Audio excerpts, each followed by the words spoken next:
Binge Audio.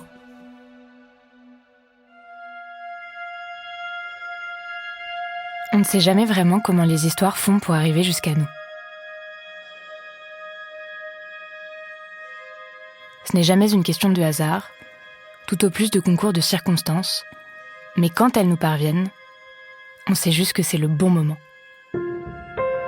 Ni trop tôt, ni trop tard. L'histoire que nous allons vous raconter a plusieurs débuts. Elle commence dans le désert tchadien il y a près de 50 ans avec la douleur de la mort. Elle commence aussi au Cambodge, en 2001, à la terrasse d'un hôtel au bord du Mékong. Elle commence enfin, il y a quelques mois, quand elle est arrivée à nous après un long voyage via le Canada. Son auteur s'appelle Emmanuel Cortadelas. Il y raconte la mort de son frère, Bertrand, en 1971, alors que ce dernier était militaire au Tchad et sous le commandement du général Cortadelas, le père de Bertrand et Emmanuel. Son texte, il l'a d'abord écrit pour sa famille, il y a quelques années maintenant. Mais il y a des récits qui débordent bien au-delà des marges pour vivre leur propre existence.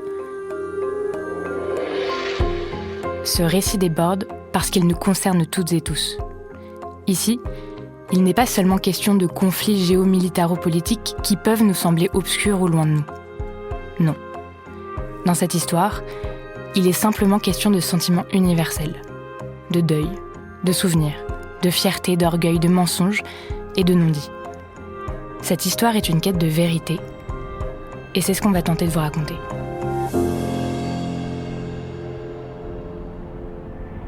Moyunga 71, une série de David Carzon réalisée par Quentin Bresson. Prologue.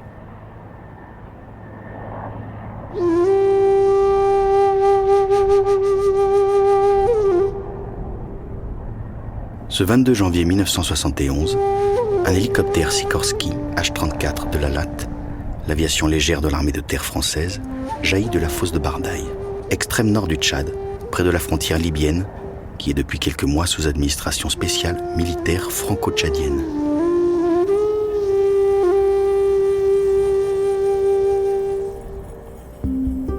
Bardaï est un oasis, entouré de falaises claires de 300 mètres de hauteur, en surplomb sur les quelques bâtiments en dur de l'administration et sur des dizaines de tentes de nomades, toubous et autres.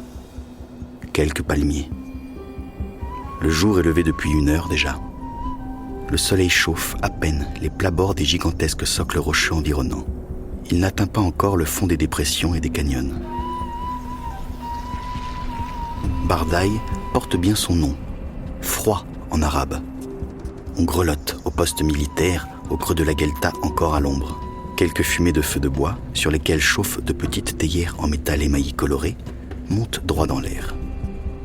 Pas de vent autour du poste militaire empisé et parpaing. Et des bêtes, dromadaires, ânes, chèvres, immobiles, transit dans ce matin d'hiver, certaines allongées sur le sable. Un autre H-34 suit, juste derrière, ainsi que 2 avions Sky Raiders AD4, des modèles éprouvés, à hélice et moteur central unique, très adaptés au maraudage dans ces reliefs d'apocalypse. Les avoir en appui-feu dans une opération difficile est un grand avantage, en temps normal. Le ruban de la piste d'avion de Bardaï, en terre compactée, est juste assez long pour eux, à condition de décoller aux heures fraîches du matin, quand l'air est suffisamment porteur et qu'il n'y a pas encore trop de remous de chaleur. Le soleil pose ses reflets d'acier sur leurs carlingues brillantes. L'air est d'une pureté extraordinaire. Les AD4 partent devant, un peu en hauteur. Les hélicos suivent en épousant les mouvements du sol à basse altitude. Des paysages de cauchemar s'enchaînent sous eux. Monde minéral total, sans repos pour l'œil, brûlé par le soleil sans filtre de ses 3000 mètres d'altitude, explosé par les volcans, jonché de roches énormes lancées comme des milliers de dés sur un plateau par un tout-puissant joueur céleste, trépané par le vent, abrasé par les sables, perforé par les eaux qui furent abondantes ici il y a des millénaires. Depuis le plateau, au ras duquel passent les hélicos, aucune vie, humaine ou animale, n'est perceptible. Les toubous et leurs bêtes vivent au fond des vallées, tranchées dans la masse montagneuse comme au couteau, Ses blessures serpentent, lèvres ouvertes au soleil, sur des dizaines de kilomètres de long, larges de quelques mètres seulement, profondes de quelques centaines souvent. L'érosion qui les a creusés, au cours des siècles, ne s'est jamais faite en ligne droite. La faille tourne et tortille, de droite et de gauche, mais aussi du sommet vers le bas, comme une cheminée vrillée. Du haut, on ne peut pas voir le fond. Du fond, on ne voit pas le ciel. C'est juste une lueur là-haut. En cette matinée de janvier 71, les 2 hélicoptères, en plus de leur équipage, pilotes et copilotes, mécaniciens, radio, ont embarqué 8 hommes chacun. 2 patrouilles de paramarines emmitouflées dans leurs treillis, chèches autour du cou, essayant de se protéger du froid. Les armes, munitions engagées, sont sur les genoux.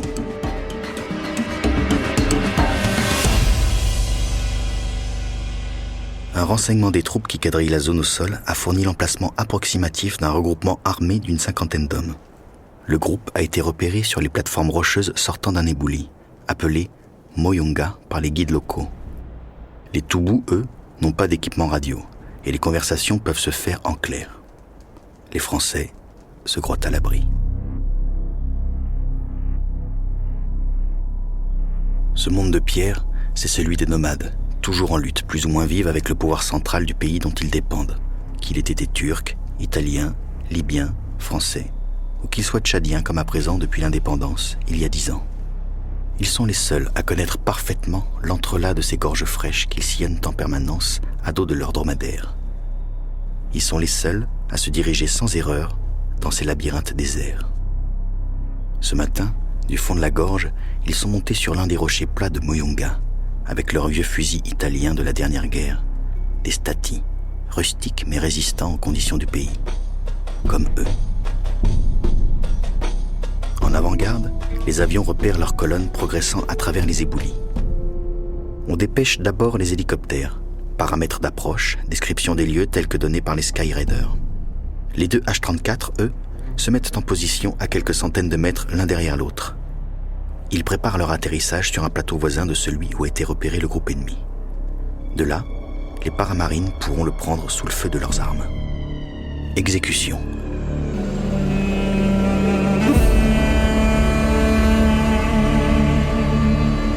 Le premier hélico arrive sur le plateau. Tout semble parfaitement préparé. Quand soudain, on entend l'appel angoissé d'un des AD-4 qui survole la zone. Il signale sur les ondes que l'hélicoptère va atterrir au beau milieu des forces ennemies. Il leur hurle de décrocher.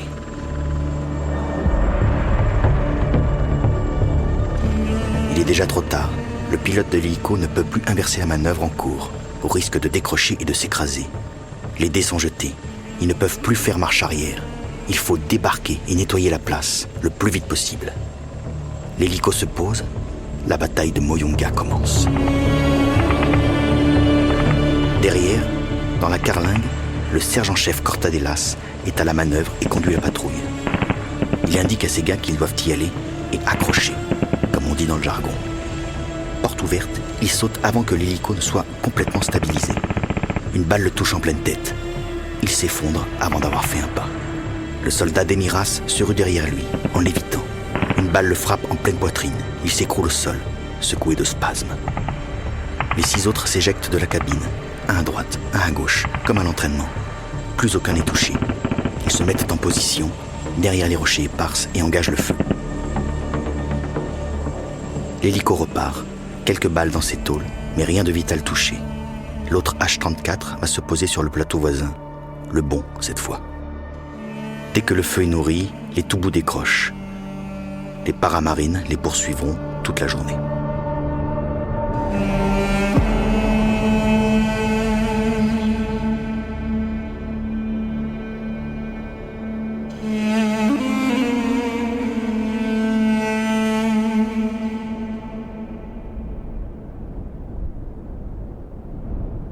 On s'occupe des blessés. Demiras est déjà mort.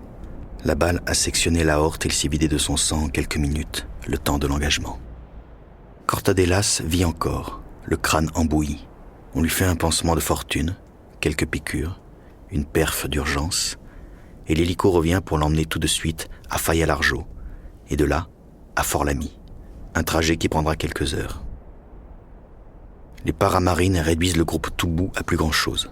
Une vingtaine de morts et beaucoup d'armes prises. Plus aucune perte côté français.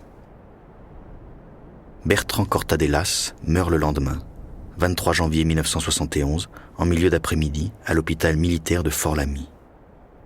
En accord avec ses parents, les docteurs le débranchent. Les fonctions vitales peuvent encore le soutenir, mais le cerveau est broyé, menu. Et ce grand balèze, tout physique, aurait vécu le reste de sa vie comme un mort-vivant dans une petite voiture, au mieux. Bertrand Cortadellas venait d'avoir 24 ans. Pour son frère Emmanuel et toute sa famille, il est mort pour la France.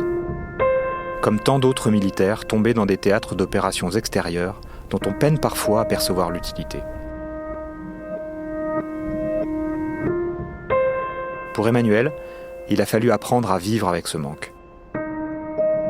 Sans se douter que bien des années plus tard, le hasard placerait sur sa route une autre version de l'histoire.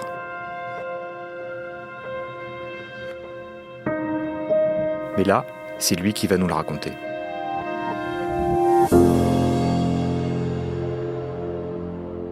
À suivre.